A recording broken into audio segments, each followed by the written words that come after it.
നിലവിൽ ഏതെങ്കിലും തരത്തിലുള്ള ഒരു സാമ്പത്തികമായിട്ടുള്ള പ്രതിസന്ധി ഇസ്രായേൽ അഭിമുഖീകരിക്കുന്നുണ്ടോ? അവിടെ ജോലി ചെയ്യുന്ന മലയാളികൾ എന്ന രീതിയിൽ നിലവിൽ കിട്ടുന്ന സാലറിയിൽ എന്തെങ്കിലും ഒരു കട്ടിങ്ങോ അല്ലെങ്കിൽ അത്തരത്തിലുള്ള പ്രതിസന്ധികൾ, ഭക്ഷ്യ ഉൽപ്പന്നങ്ങളുടെ ഒരു ക്ഷാമം, അങ്ങനെ ഏതെങ്കിലും പ്രതിസന്ധികൾ അവിടെ അഭിമുഖീകരിക്കുന്നുണ്ടോ? 3 പേർക്കും അത് അഭിപ്രായങ്ങൾ പങ്കുവയ്ക്കാം. പ്രത്യേകമായ ഒരു സാമ്പത്തിക മാന്ദ്യമോ ഒരു സാമ്പത്തിക പ്രശ്നങ്ങളോ സാലറി കിട്ടായ്മകളോ ജീവിത മാർഗമില്ലാതെ ആരെങ്കിലും വലയുകയോ ഒന്നും ചെയ്യുന്നതായിട്ട് എന്റെ അറിവിലില്ല. മലയാളികൾ മാത്രമല്ല, ഇസ്രായേലികൾ തന്നെ. ഇപ്പൊ ഞാൻ ജീവിക്കുന്ന കമ്മ്യൂണിറ്റിയിലായാലും ഇസ്രായേലിൽ അങ്ങനെ ഒരു സാമ്പത്തിക മാന്ദ്യം നിലവിലില്ല. ഇതെല്ലാം മുന്നിൽ കണ്ടുകൊണ്ടാണ് യുദ്ധം വരുമെന്നും യുദ്ധം അങ്ങോട്ട് ആക്രമണം 2023 ഒക്ടോബർ 7 തുടങ്ങിയതിന് ശേഷം തന്നെ തുടരെ ആക്രമണങ്ങൾ ഉണ്ടാകുമെന്നും ഇനിയും ചെറുത്തുനിൽപ്പ് വേണ്ടി വരുമെന്നും അറിഞ്ഞുകൊണ്ട് അതിനുള്ള എല്ലാ തയ്യാറെടുപ്പുകളോടും കൂടെയാണ് ഈ ഗവൺമെന്റ് മുന്നോട്ട് പോകുന്നത്.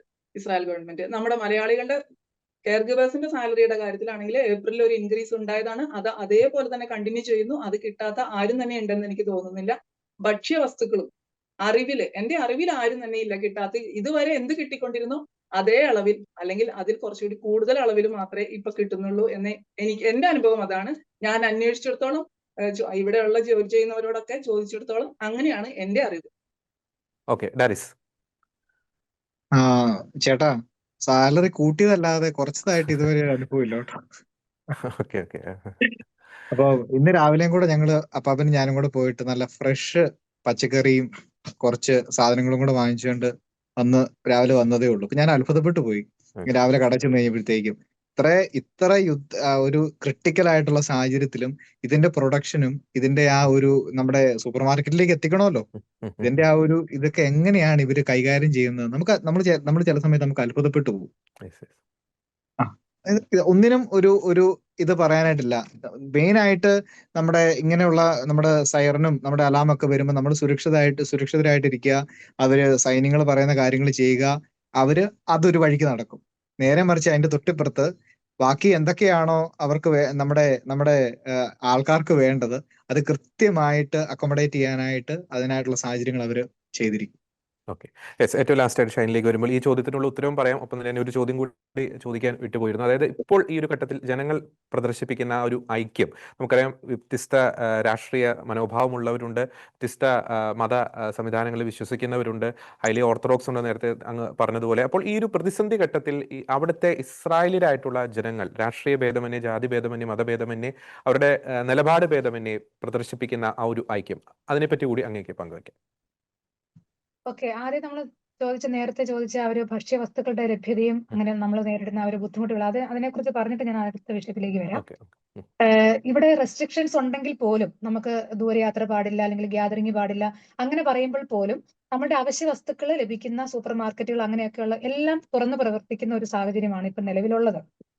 പിന്നെ നമ്മൾ നേരത്തെ പറഞ്ഞ പോലെ സേഫ്റ്റി റൂമുകൾ ഇല്ലാത്ത ബിൽഡിങ്ങുകൾ, അങ്ങനെയുള്ള പോസ്റ്റ് ഓഫീസുകൾ, അങ്ങനെയുള്ള സ്ഥാപനങ്ങളൊക്കെ മാത്രമേ പ്രവർത്തനരഹിതമായിട്ടുള്ളൂ. ബാക്കിയുള്ള സൂപ്പർ മാർക്കറ്റുകൾ അല്ലെങ്കിൽ നമ്മളുടെ വെജിറ്റബിൾ ഷോപ്പുകൾ, മീറ്റ് ഷോപ്പുകൾ എല്ലാം തുറന്നു തന്നെ പ്രവർത്തിക്കുന്നുണ്ട്. അതുകൊണ്ട് തന്നെ നമ്മുടെ ഹോസ്പിറ്റലുകൾ എല്ലാം തുറന്നു തന്നെ പ്രവർത്തിക്കുന്നുണ്ട്. അതുകൊണ്ട് തന്നെ നമുക്ക് ഭക്ഷ്യവസ്തുക്കളിലോ അല്ലെങ്കിൽ നമ്മുടെ അവശ്യ വസ്തുക്കളിലോ ഒന്നും നമുക്ക് അങ്ങനെ ഒരു ലഭ്യതയില്ലായ്മ, അങ്ങനെയുള്ള ബുദ്ധിമുട്ടുകളൊന്നുമില്ല.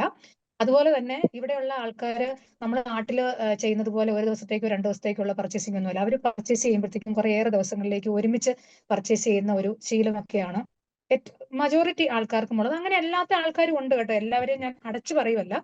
അതുകൊണ്ട് തന്നെ അങ്ങനെയുള്ള ബുദ്ധിമുട്ടുകളൊന്നും ഉള്ളതായിട്ട് നമുക്ക് തോന്നുന്നില്ല. ആകെപ്പാടെ ഇവിടെ നമ്മളെ പോലെയുള്ള ആൾക്കാർ നേരിടുന്ന ഒരു വെല്ലുവിളി എന്ന് പറയുന്നത്, അല്ലെങ്കിൽ ഒരു ചെറിയൊരു പ്രശ്നം എന്ന് പറയുന്നത്, എല്ലാ വീടുകൾക്കും സേഫ്റ്റി റൂമുകളില്ല.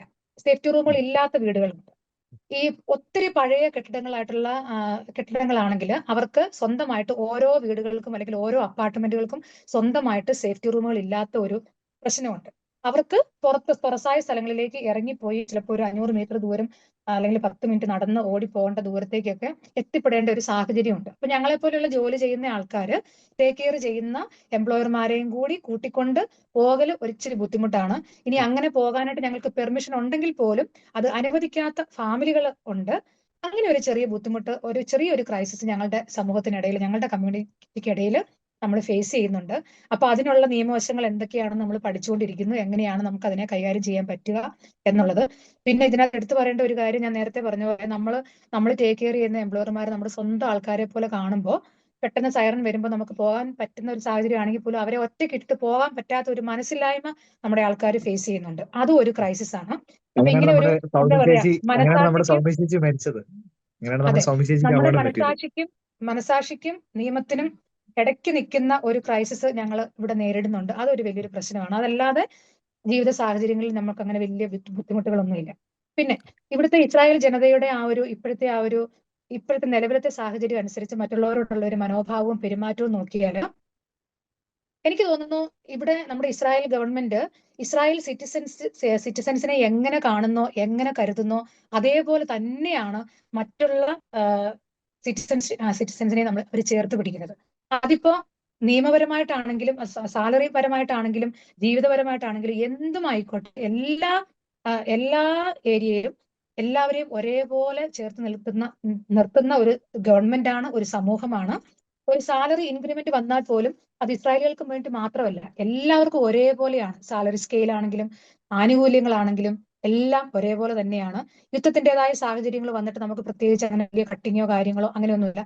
ഒറ്റ ഒരു കാര്യം മാത്രമേ ഉള്ളൂ, നമുക്ക് ഒരു വർഷം കംപ്ലീറ്റ് ആയിട്ട് ഒരു ജോലി പൂർത്തിയാക്കുന്ന ഒരാൾക്ക്, അതിപ്പോ ഇസ്രായേലി സിറ്റിസൺ ആയിക്കോട്ടെ, ഫോറിൻ സിറ്റിസൺ ആയിക്കോട്ടെ, ഫോറിൻ കെയർ ഗീവർ അല്ലെങ്കിൽ ഫോറിൻ സിറ്റിസൺ ആയിക്കോട്ടെ, ഒരു വർഷം കംപ്ലീറ്റ് ചെയ്യുമ്പോൾ നമുക്കൊരു 5 വർക്കിംഗ് ഡേയുടെ പേയ്മെന്റ്, ഒരു പ്രോത്സാഹന സമ്മാനം എന്നുള്ള രീതിയിൽ റെക്യുപ്പറേഷൻ പേയ്മെന്റ് എന്ന് പറയുന്ന ഒരു പേയ്മെന്റ് നമുക്ക് ഒരു ആനുകൂല്യമായിട്ട് കിട്ടുന്നുണ്ട്. 5 ദിവസത്തെ പേയ്മെന്റ്, അത് ഒരു വർഷത്തിലെ 5 വർക്കിംഗ് ഡേയ്സിന്റെ പേയ്മെന്റ്. ആ 5 വർക്കിംഗ് ഡേയ്സിന്റെ പേയ്മെന്റിൽ ഒരു പേയ്മെന്റ് ഇവിടുത്തെ ഇസ്രായേലിലെ സോൾജേഴ്സിന് വേണ്ടിയിട്ട് നമ്മൾ തിരിച്ചു കൊടുക്കേണ്ട ഒരവസ്ഥയുണ്ട്. അത് ഒറ്റയടിക്ക് ഒരു ശമ്പളത്തിൽ നിന്ന് നമുക്ക് കട്ട് ചെയ്യുകയല്ല ചെയ്യുന്നത്. പല പ്രാവശ്യമായിട്ട് നമ്മൾ പോലും അറിയാതെ നമ്മുടെ സാലറിയിൽ നിന്ന് ചിലപ്പോൾ ഒരു മാസത്തെ ശമ്പളത്തിൽ നിന്ന് 40 ഷെക്കലായിരിക്കാം, അല്ലെങ്കിൽ ഒരു മാസത്തെ ശമ്പളത്തിൽ നിന്ന് 50 ഷെക്കലായിരിക്കാം. ഒരു 418 ഷെക്കലാണ് ഇപ്പോഴത്തെ റെക്യുപ്പറേഷൻ പേയ്മെന്റ്. ഒരു റെക്യുപ്പറേഷൻ പേയ്മെന്റ് എന്ന് പറയുന്നത് 418 ഇസ്രായേൽ ഷെക്കലാണ്. അപ്പൊ ആ ഒരു 418 ഷെക്കല് ഇവിടുത്തെ ഇസ്രായേൽ സോൾജേഴ്സിന് വേണ്ടിയിട്ട്, അവരുടെ ഉന്നമനത്തിന് വേണ്ടിയിട്ട്, അവർക്ക് വേണ്ടിയിട്ട് നമ്മുടെ ഒരു കോൺട്രിബ്യൂഷൻ എന്നുള്ള രീതിയിൽ എല്ലാവരിൽ നിന്നും കട്ട് ചെയ്യുന്നുണ്ട്. അതല്ലാതെ അത് നമ്മൾ പോലും അറിയുന്നില്ല കേട്ടോ, നമ്മുടെ സാലറിയിൽ നിന്നാണ് അവർ പിടിക്കുന്നത്. അപ്പൊ അതല്ലാതെ നമ്മളുടെ ഈ യുദ്ധത്തിന് വേണ്ടിയിട്ടോ അല്ലെങ്കിൽ യുദ്ധപരമായിട്ടോ ഒരു സാലറി കട്ടിങ്ങോ ബുദ്ധിമുട്ടുകളോ ഒന്നും നമ്മൾ ഇവിടെ ഫേസ് ചെയ്യേണ്ട കാര്യമില്ല. ഓക്കെ.